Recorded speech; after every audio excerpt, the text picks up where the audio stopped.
Due to a series of unfortunate circumstances I do not care to discuss at this time, I ended up at a juvenile mental health facility in San Marcos, Texas, on April 16th, 1996. I was 13 years old and I had not been convicted of any crime, nor had I been placed in state's custody. I was just another kid who got lost in the system, and in that time I got sent to what was called by some as the Last Stop Facility. These facilities were akin to the sanitariums of old.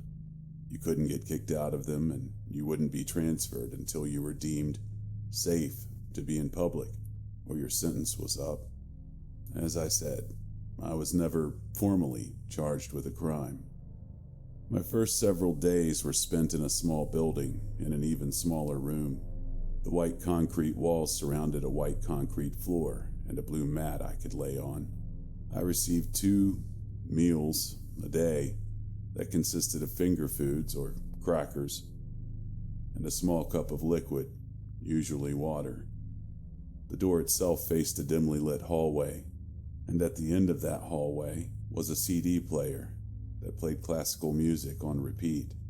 I spent my first few days running in place, doing push-ups or otherwise exercising between naps, but after a few days, the lack of meaningful calories took its toll, and I didn't have the energy to move around as much.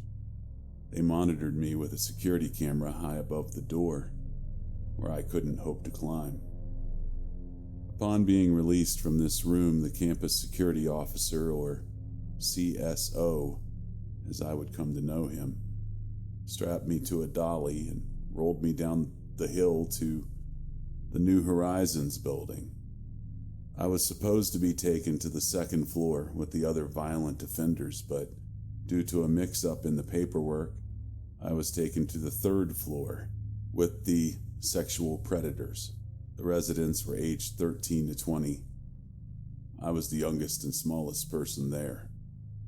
I spent my first few nights in the common room with 2 staff members watching me. These mental health technicians, or MHTs, were sort of a mix between guards and therapists. They were tasked with watching us between therapy sessions, schooling, and bathroom visits. Most of the MHT were decent people, but a few of them weren't, and the 2 I had my first night on the unit were terrible human beings. Shithead number 1 was named John, and he was your typical cowboy type. He wore tight jeans and cowboy boots and had a belt buckle the size of my head. Shithead number 2 was an overweight Mexican woman named Catherine who spoke with a thick accent. John and Catherine were supposed to check on each room every 15 minutes and mark down their notes on a clipboard. Instead, they passed the night talking and laughing. And if I said anything about the noise, John or Catherine would walk over and kick me. If I tried to stand up and do anything about it, they slapped me around and tossed me in a quiet room. Another white concrete room with a blue mat. I didn't really sleep those first few nights. I would doze off during the day and get punished for it. The other residents teased me and started calling me sleepy. I would pass out during school and a kid would lean down by my ear and scream, "Wake up, sleepy!" The good MHTs would punish this behavior. Most of them didn't. I was being terrorized morning and night. It was only a matter of time before I broke. And eventually, I did. Catherine ordered a pizza and brought it in with her to the unit. John had stepped into the nurse's station, and she was alone on the floor. 2 weeks of terrible food and little to no sleep had me ravenous. I hit Catherine with a chair and took off down the hall eating her pizza. She quickly recovered and came after me while screaming for John. Not wanting to go down without a fight, I tossed a slice of pizza at John and punched him as hard as I could in the junk. And he went down, and Catherine tackled me into a wall. I eventually ended up in a quiet room with a busted lip and a broken nose, and the taste of pizza still on my breath. I was moved to my own room, and the next several months were uneventful. It was hell, but it was the kind of hell I'd gotten used to. Being able to sleep certainly made it more manageable. It was around this time that I was given a roommate in the form of Alan. Alan was 17 and stood nearly 7 feet tall. I had grown a bit myself during this time and stood just over 5 foot 6 inches tall. I had gone from being a pudgy kid to having a bit of muscle on me, and having fought as hard as I had for the past several months with the bad MHTs and trying to avoid assaults, I had earned a bit of a reputation as a vicious fighter. It was for this reason they paired me with Alan. He wasn't just a sex offender, he was a bona fide and charged gay rapist. John told me this while chuckling. Alan frowned. As soon as John left, I grabbed a homemade knife I kept under my pillow and told Alan if he so much as sneezed that I would kill him. He started crying, told me a story that almost made me feel sorry for him. Alan had a very religious family and went to an ultra-conservative church. He was gay. He had a boyfriend from his youth group. When his boyfriend's parents caught Alan on top of him having sex, the boy called rape and Alan was sent off. He was a big, effeminate gay teen, and he was crying because he thought I was going to hurt him. For 3 weeks, Alan and I shared a room, and in that time, I started feeling something that resembled sanity. We were fast friends. We talked about cartoons and comic books. He would tell me about his favorite bands, and I would pretend I had heard of them. I hadn't. For 3 weeks, we each rushed to our room when we were told to leave the common room for quiet time or bed. For 3 weeks, out of the 2 years I spent in that hellhole, I had a genuine friend. And then John lost his shit. John hated me. He wanted Alan to hurt me, and when he found out that I wasn't being raped or hurt, he took it upon himself to do the dirty work. I woke up to John splashing water in my face and dragging me out of bed.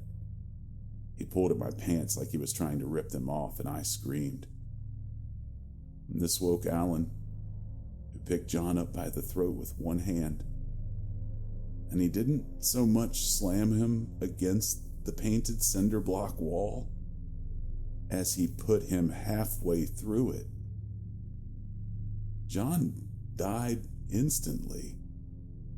The commotion summoned another MHT named Doug and the CSO who stood as tall as Alan. I sat there on the floor in shock as Alan fought them off, but in the end, they ended up beating Alan to death right in front of me. Something broke in me that night, and I haven't really been right since. A scummy lawyer type came in the next day and told me to sign papers saying Alan attacked me and John died trying to save me. I refused and told the truth. When the scummy lawyer threatened to charge me with both deaths if I didn't play along, I took the pen he wanted me to sign the papers with, stabbed him in the throat. I spent the next 6 months in solitary confinement. I was put into a quiet room with a magnetic door inside it to a small bathroom with a toilet that had a sink in the upper basin. A loud buzzer would sound 3 times a day, and that door would open. I would be given about 3 minutes to use the toilet, and then the door would close. If I tried to stay in there for too long, several large men would forcefully pull me out. I was given my food through a small slot in the door, and my only clothing was a paper gown they replaced at the beginning of every week. I spent 6 months in that room, and the only human contact I had was when I tried to stay in the bathroom or harm myself.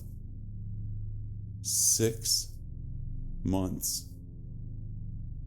On some days, they wouldn't turn the light on in the morning, and I would sit there for hours in complete darkness. Sometimes they wouldn't open the bathroom, By the second month, I had taken to shitting and pissing in the corner and throwing it at anyone who would come in and try to clean it. By the third month, I lost all touch with reality. I don't remember how much happened after that. Only that 6 calendar months had passed from when I went in and when they finally transitioned me to my old room. My room had been stripped bare of any furniture. I had a mattress without a sheet or a pillow, and if I wanted to write anything down or do schoolwork, it was with a crayon they would confiscate after I was done. I huddled up into the fetal position at night, trying to stay as warm as I could. From the light of my open door, I could see the bloodstain on the carpet from where Alan had fallen face first, as they kept kicking him. The very thought of it would send me into a rage, and I would howl or scream until several MHTs came in and held me down for a nurse to give me a shot of Thorazine in my hip. The 6 months in isolation were followed by another 3 months, with an MHT sitting just outside my door every day. Sometimes they would talk to me. Most of the time, they wouldn't. I spent the majority of my days staring at the old bloodstain on the carpet. I don't know if it was just a byproduct of losing my mind, or if that hellish place was actually haunted, but after a few weeks of alternating between crying myself to sleep and screaming at the top of my lungs, I saw Alan standing over my bed. "I didn't die so you could crack under the pressure here, kid," Alan said as he leaned down next to me. I should have been scared, but I just kept crying. The closer he got, the more sadness I felt. Eventually, he just sat against the opposite wall and spent the rest of the night telling me about the other ghosts on the unit and how there weren't as many as sane as he was. Eventually, I calmed down. I didn't see Alan every night, but on the nights where I got especially freaked out, he would show up and calm me down. Alan wasn't the only ghost I saw, though. Sometimes I would wake up to sharp pains on my arms or legs and find bleeding gashes. This resulted in my being restrained to the bed with leather cuffs at night. It was when new ones continued to show up that I was moved to the common room at night for 24-hour observation. I kept having dreams of John cutting me with a knife, and sometimes I could have sworn I saw him when I had just woke up. A new staff member named Domingo was hired and given an observation duty. I remember waking up one night to Domingo standing over my bed praying on rosary beads. When I asked him about it, he said he was praying for my soul, as he had seen dark spirits surrounding me. I was inclined to believe him, and during each shift Domingo worked, he would pray over me. The cuts and gashes became less frequent, and I was eventually sent back to my room. Domingo sprinkled holy water around the room and put an ornate drawing of a cross up on the wall that his cousin had drawn. From that point on, I never saw John or Alan in my room again. I was reintroduced to the milieu in August of 1997.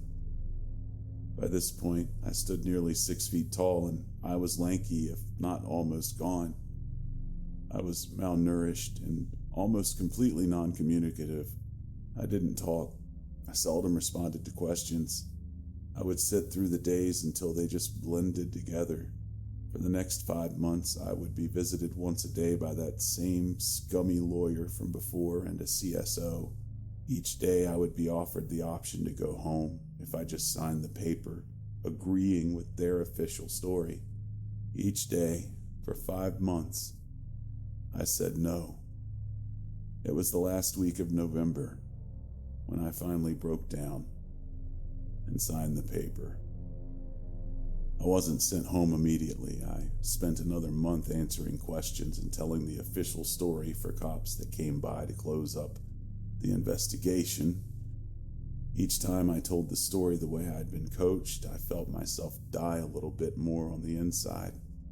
Alan died keeping me safe, and in his memory, I was tarnishing his name even further. On December 27th, 1997, I was given a plane ticket and an adult escort back to my parents. After spending nearly 2 years in that God-forsaken place, I was sent home. My parents had no idea what I had been through. No one had told them. All they knew is that they gave me over to a psych hospital for evaluation, and that they got me back 2 years later, nearly catatonic, and on more medication than would be needed to sedate an elephant. It's been about 17 years, and I'm still here. I live a normal life. I have a wife and a kid. I live in a nice neighborhood, and I drive a decent vehicle. By all outward appearances, I seem normal. But I'm not. I am a very disturbed individual, and it is due in large part to the events I have described. If you spend enough time searching, you will find other stories like mine. Other survivors of the mental health system in this country made it to something that resembled normal. The rest succumbed to the horror that is life in those places and ended up dead or in jail upon release. There are an estimated 800,000 teens and young adults in long-term psychiatric care. Most are actually mentally ill, but even still, you have some cases like me. Kids who got sent off on the recommendation of a school counselor who got $1,000 for each referral and a judge who received the same. Why did I get sent to the school counselor? What was my infraction so severe that I was sentenced without crime to such a terrible fate? I cheated on my 7th grade math test. This can happen to anyone.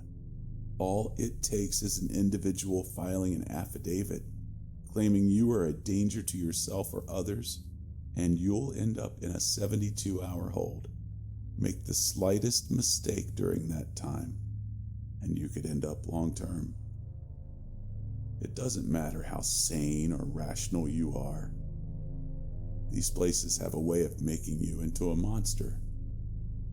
You'll do things you never imagined possible, and you'll carry the guilt of it for the rest of your life. You want horror?